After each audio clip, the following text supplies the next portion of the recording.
Good morning. Welcome to this really lovely self-compassion meditation. I am so happy to be here. I truly am. And I'm going to start off with a little bit of a chat because it's always good to do that. You're so welcome. Enter with love and grace and joy on this lovely morning. I hope you're keeping well. The first thing I'm going to say to you is please do clear some space for yourself this morning. Like, take this time to actually really stay the course of it. And what's really helpful as well is to notice how you feel now, okay? And let's just check in again how you feel after the meditation. So let me know in the comments, like, how are you this morning? Good morning, Dee. Hi, Evelyn. How are you? Coach, you're so welcome. Kay, thanks for being here. Happy, gorgeous. It's a beautiful day. It's not raining. Woohoo! Let's celebrate that. And I hope you get out into nature at some point today. So let me know, how are you? And let's just see then again, let's have that little bit of awareness of how you are right now, how connected you feel, how present you feel, and then check back in at the end of the meditation to see what has shifted, if anything.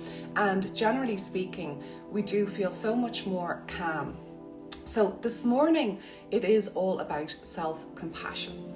And this is a training, and I think it's so important to emphasize that it is actually a skill that we need to learn. There's so much confusion, misconception, and resistance to self-compassion. And even compassion in of itself is something that we can struggle with, compassion for others. So I'd love to know in the comments, first of all, how you're feeling, and then second of all, what does compassion mean to you? Just the word compassion, if we take away the idea of self and we just look at what is compassion, what does that elicit for you? What does it mean for you? And to help you with this as we go through the meditation, what I'll be doing is I'll be guiding you to focus so much more on how you're feeling, the feelings that self-compassion can bring within the body, the warmth that it can bring, rather than getting caught up with the noise and the thoughts and what you think about it, because that in itself can be a big block, and we need to actually really be mindful of that. We need to work with that so we're not getting caught up in the thoughts around it. But before we do, let's just have that little chat. Let me know what you think. And again, to go back to the sense of the body, what's really helpful is to actually focus in on the heart center. And for me, I think that definitely operating from the heart is the seat of compassion. It's where we are able to actually really connect in a different level. It cuts through the noise quite quickly, because the thoughts in our mind can be so distracting, destructive, and can really create so many blocks to what is actually already there. So we're kind of unearthing this lovely warmth and this kindness within. So let me know. Oh, sorry, here you are commenting and I'm not even reading them. So judgment of self with kindness, compassion. Hi, Sage Wellbeing, how are you? Caring. Hi, Breda, some lovely. I love to see all the names coming in. Adam, how are you? Appreciation for where I am right now. Okay, lovely. That's how you're feeling, is it? I hope so. That's wonderful. Okay, so the word compassion itself, it comes from Latin, like so many of our words do, and it literally means to suffer with. Okay, so calm is with, and I think it's pati is to suffer. Don't quote me on that. Natural sense of love and listening. Thank you, Anne. That's really nice. Yes. So the idea of suffering with someone, okay, is really, I would say, half the story. And there's a definition that I find so helpful, because it actually brings compassion into the next level of how we can use it as a motivating force to alleviate suffering. because suffering, as we know, is part of being human. It's part of being alive. And we want to give ourselves permission to feel that, but we don't want to stay stuck in it. And that's where so many people struggle, is that they get stuck in a negative loop. So the definition, I'm going to read it for you here. I have it written down, but I look at often because it just really helps guide me, and I hope it will help you too. And it's from Paul Gilbert, who is a real expert in this field. He wrote this book, The Compassionate Mind. It's a wonderful read. He also has another book called Mindfulness Compassion, and it's really the combination of Buddhist teachings with modern neuroscience and psychology. So it's a wonderful, really, really good book as well. So compassion is defined as being sensitive to the suffering of self and others with a deep commitment to try to prevent and relieve it.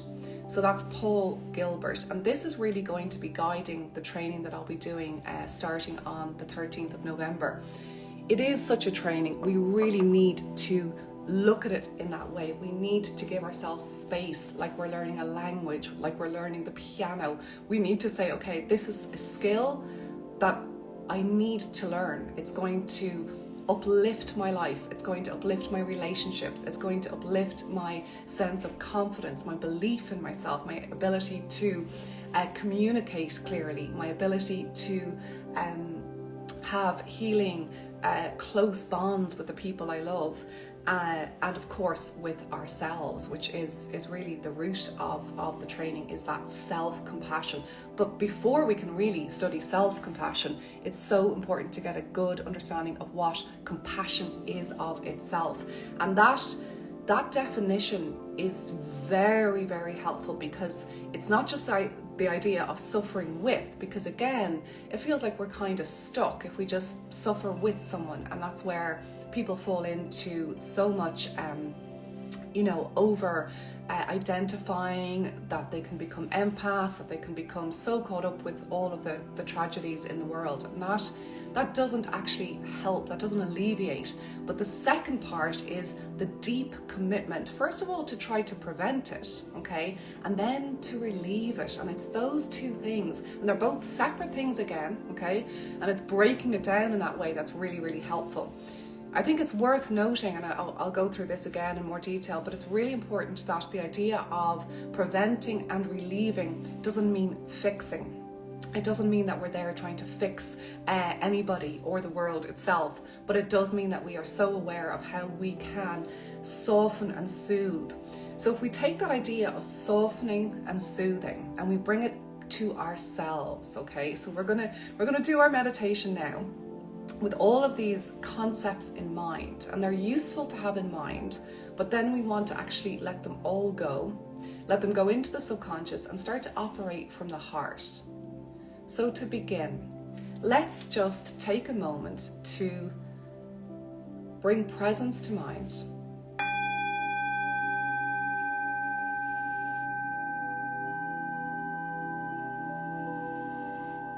To slow down.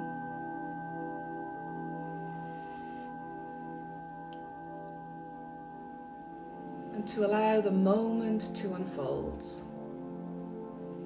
If you're happy to, you can gently close your eyes and just follow my voice now. I really encourage and invite you to rest all of your attention on my voice. Bring your gaze down towards your heart. And just allow your heart to start to be the center stage of your awareness. So as you breathe in, you can imagine that you're breathing in through your heart and exhaling through your heart. You're creating a sense of stillness and space for this direct line of communication to commence. For the purpose of this meditation, we are going to choose something in our lives where we feel a little bit stressed or challenged in some way. Now, I would like you to choose something that isn't too strong, some sort of area of your life that has caused you maybe irritation or frustration, but nothing too traumatic, just something small in your life at the moment. This could be a personal issue, a family member you find challenging. It could be a situation at work you find unjust. And it could be just a general sense of unease that you can't quite put your finger on. Either way, I want you to just bring this challenge, this feeling into your awareness and continue to breathe.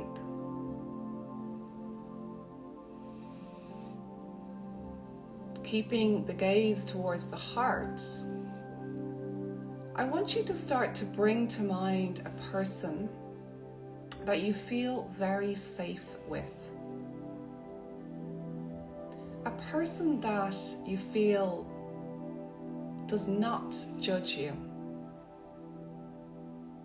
that is very accepting and kind.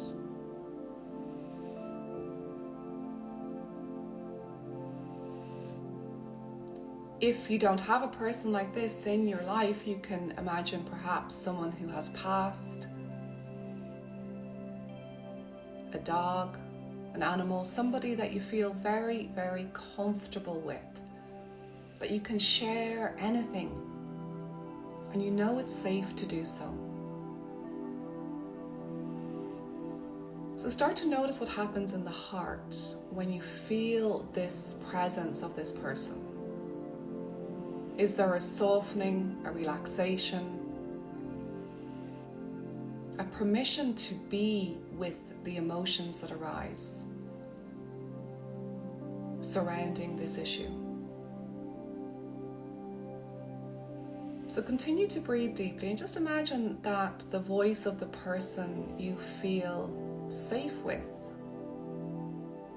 is speaking to you now as you share how you feel. Can you really listen to their voice? You can even imagine that their voice is mine.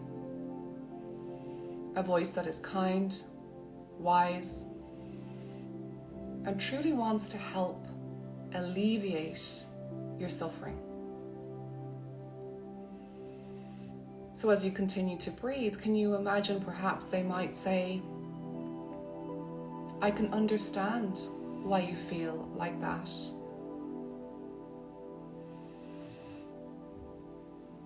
Just notice what happens inside. Really pay attention now to the feelings within. And as my voice is theirs, let's see if we can start to imagine it becoming your own. Can you offer yourself this compassion?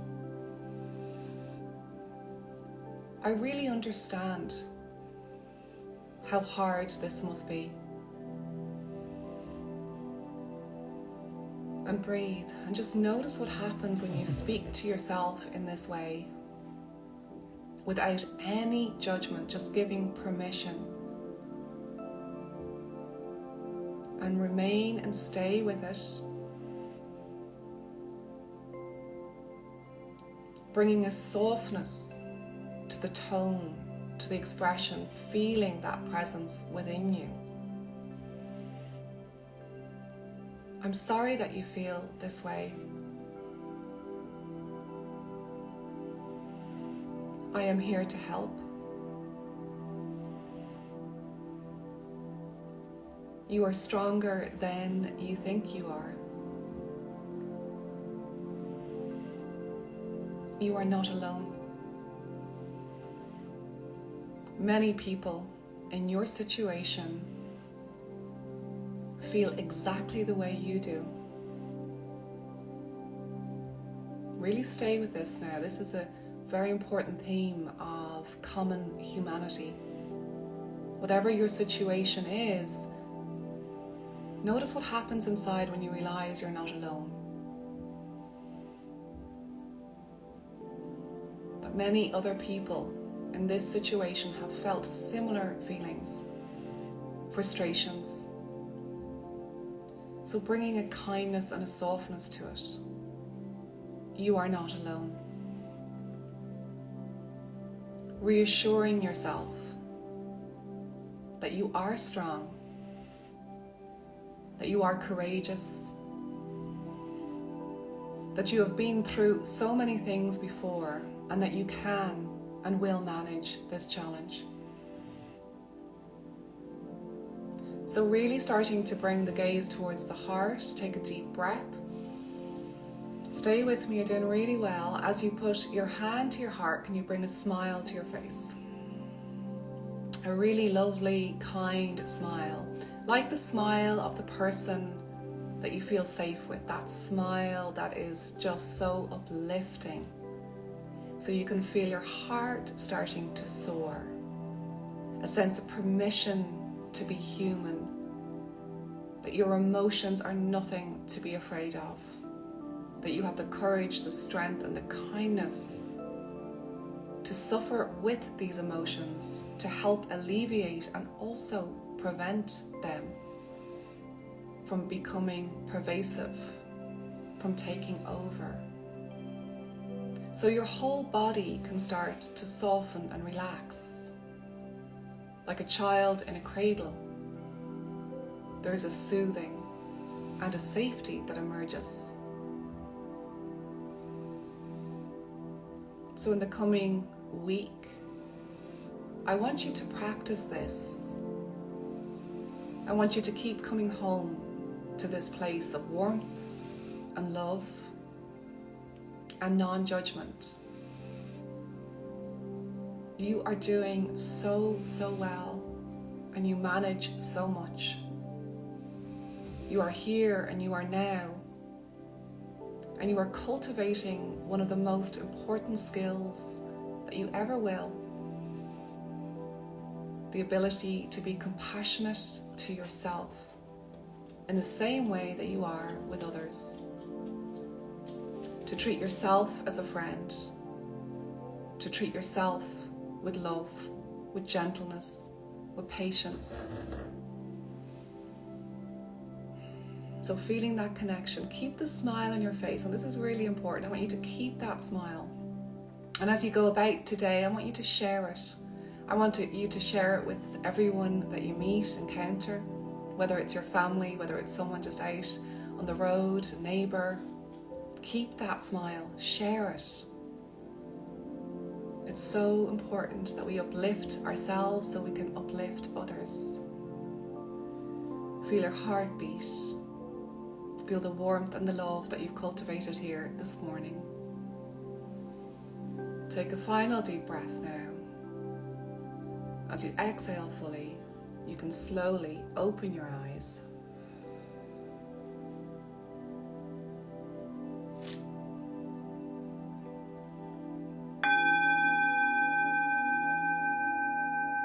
Namaste. Namaste. So keep the smile. Promise me. It's so important. You've no idea. I was chatting to Luca the other day. He came in and, he was just saying, like, it makes such a difference when, like he was saying, he's walking home from school and an old person will just smile at him and he'll just feel like completely uplifted.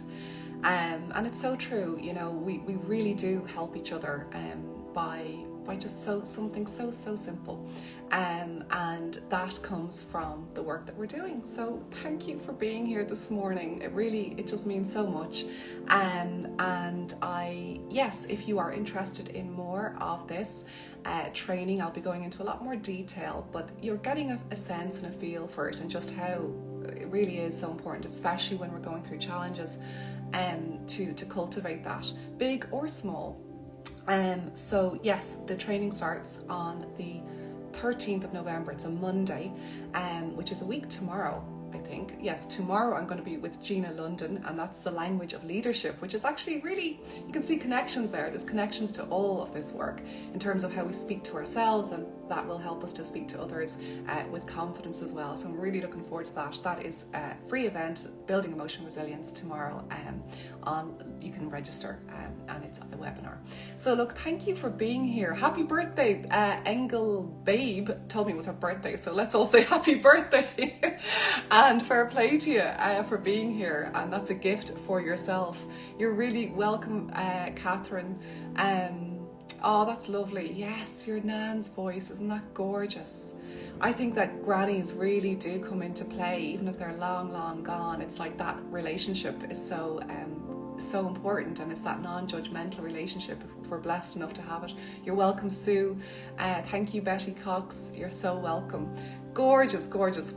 Lots of love, and I will see you soon. Thanks for being here. Bye.